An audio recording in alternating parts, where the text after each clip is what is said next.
اللہ فرماتے ہیں یہاں تک کہ وقت کا نبی اور اس کے ساتھی ایمان والے پکار اٹھے اے اللہ تیری مدد کب آئے گی؟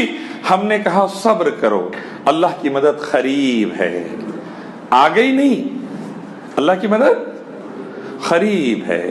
نصر من اللہ فتح قریب، اللہ کی مدد قریب ہے۔ عبد الرحمن بن عوف رضی اللہ تعالیٰ عنہ ایک دن کعبۃ اللہ میں داخل ہوئے۔ اللہ کے نبی صلی اللہ علیہ وسلم کعبۃ اللہ کی کو پیٹ لگا کر بیٹھے تھے۔ عبد الرحمن بن عوف رضی اللہ عنہ نے کہا یا رسول اللہ، کافر تھے تو عزت دار تھے، اسلام لائے تو ذلیل ہو گئے، لوگ بڑی بڑی باتیں کر دے رہے ہیں، منہ پہ گالی دے رہے ہیں، مارنے آ رہے ہیں۔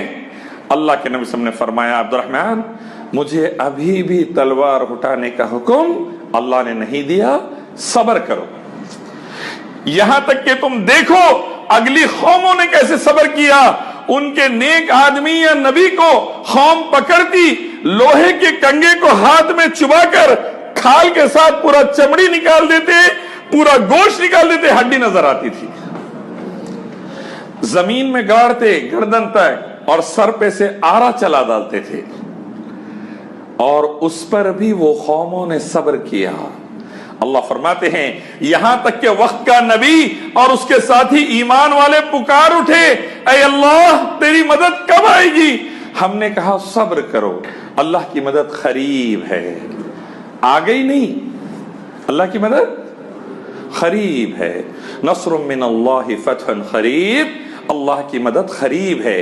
تو نبیوں پر بھی ظلم، ان کے ماننے والوں پر بھی ظلم ہوا، انہوں نے لا الہ الا اللہ پر کمپرومائز نہیں کیا، اللہ نے اپنے فضل سے اس دور میں ان کو زمین کا بادشاہ بنا دیا۔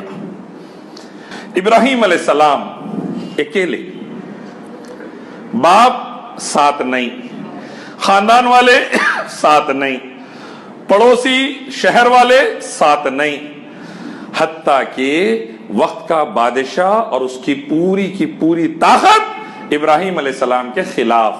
ابراہیم علیہ السلام اکیلے ڈٹے ہوئے ہیں، کیا کہتے ہوئے کہ سورج چاند تارے اور یہ بت رب نہیں ہے، ان سب کو پیدا کرنے والا ایک اللہ رب ہے، اللہ کی عبادت ہو دوسروں کی نہ ہو، یہ کہتے ہوئے ابراہیم علیہ السلام ڈٹے ہوئے ہیں، اور بادشاہ خلاف، باپ خلاف، پڑوسی خلاف، رشتہ دار خلاف، شہر والے خلاف، حتیٰ کہ ایک آدمی کا حصہ وقت کے بادشاہ کے دربار میں چلے گیا۔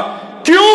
اس نے اس وقت کے بڑے بت کدے میں جا کر، اس وقت کے بڑے بت خانے میں جا کر تمام بتوں کو توڑ دیا تھا، سوائے بڑے بت کو چھوڑ کر اس کے ہاتھ میں کلہاڑی پکڑا دی تھی۔ اب چلے گیا بادشاہ کے پاس قصہ، اور ڈسکشن ہونے لگا، اپنے خداؤں کو بچاؤ ابراہیم سے، اپنے خداؤں کی مدد کرو ابراہیم سے۔ ابراہیم توڑتے جا رہا ہے۔